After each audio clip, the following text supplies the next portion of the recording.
saya akan menyampaikan materi yang diminta oleh Pak Haji, pendamping kecamatan, tentang pola asuh yang bisa menangani stunting. Kok bisa dimintanya pola asuh? Pintar ya Pak pendamping. Karena disinyalir dari keseluruhan masalah yang ada pada stunting tadi disebut ini. Dari gizinya, terleres kasih makannya. Kemudian dari lingkungan. Tadi masih ada yang pakai helikopter, yang ada semi helikopter, yang pembuangan akamana boa, dan seterusnya. Ternyata 90% asalnya dari pola asuh. Sadar atau tidak sadar ibu selama ini ngurus anak, ternyata ada hal-hal yang harus diperbaiki. Makanya jika nanti saya sendiri kalau sudah paham parenting, kesana kayak gini tuh, anak yang sudah lahir teh salah kan pola asuhna, pengen memasukkan diri, lahirkan diri, udah pintar nih parentingnya, jadi anaknya nanti jadi bagus. Oke? Cung yang tahu apa itu stunting, Bu Kader cicing? Nggak boleh ngejawab, Bu Kader. Cung, stuntingnya apa ibu-ibu balita, ibu-ibu hamil? Berat badan yang kurang dari standar. Berat badan yang kurang, itu namanya wasting. Kalau ini stunting. Stunting itu apa? Gagal tumbuh. Terus? Kurang gizi. Apalagi? Kurang duit. Kita sebetulnya utamanya dari situ. Suka jadi stres kalau kurang duit segala macam. Nah, itu curcol. Ada lagi? Oke, jadi stunting itu adalah ukuran tinggi badan anak yang kurang dari standar, tidak sama dengan anak sebayanya, dikarenakan yang pertama kekurangan gizi kronis. Hari kronis itu lama kurangnya, jadi bukan setahun 2 tahun, tapi bertahun-tahun. Dari dulu saya kalau ngasih makan anak, pagi-pagi mie goreng, siang seblak, sore cilung, nanti besok cireng, siang lagi cigor, nah gitu. Bertahun-tahun seperti itu, nanti satu saat menghasilkan anak stunting. Yang kedua, karena infeksi berulang. Kalau di sini ada bahasa, karena ada sebagian Jawa, ada bahasa sayuni enggak? Sayuni teh kalau mana yang namanya Yuni? Butut ya teteh. Nih, kalau sayuni itu berarti dia baperan. Tahu nggak baperan? Cocok? Sip. Baperan itu kalau ada orang sakit, ikut sakit. No. Yang sebentar ada di situ yang mencret, bergaul sebentar isukna mencret wae. Di situ ada flu, bersin, padahal dia jauh di sini, besoknya ikut flu. Ada lagi yang di situ ya batuk, besoknya lagi batuk. Kenapa infeksi berulang bisa jadi stunting?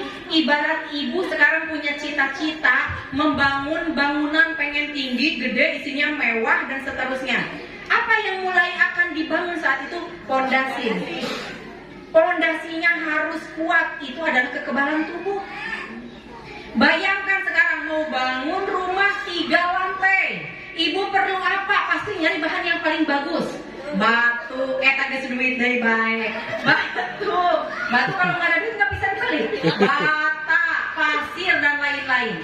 Ketika nih cerita tentang infeksi ya, infeksi berulang. Ngabangun 1, 2, 3 bata, teplok, semen terus naik.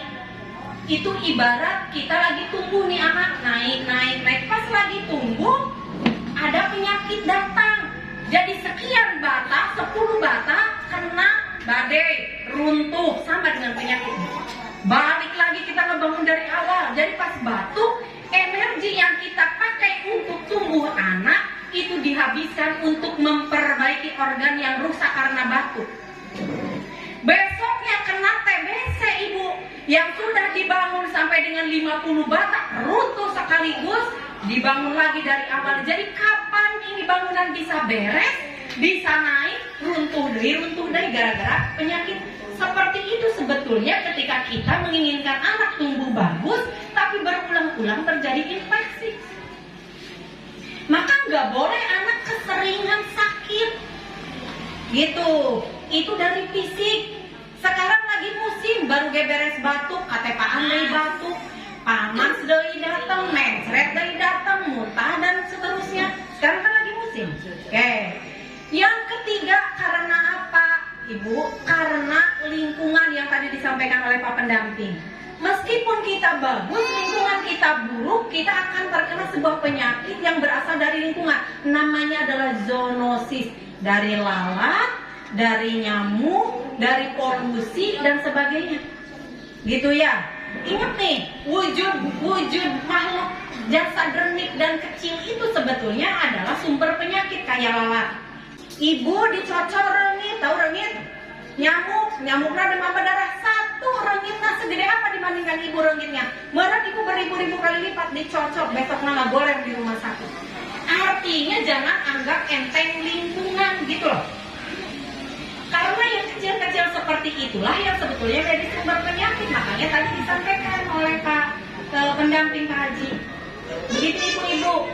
Selanjutnya ini stunting tentang fisik ya, tinggi badan, berat badan dan sebagainya karena lingkungan.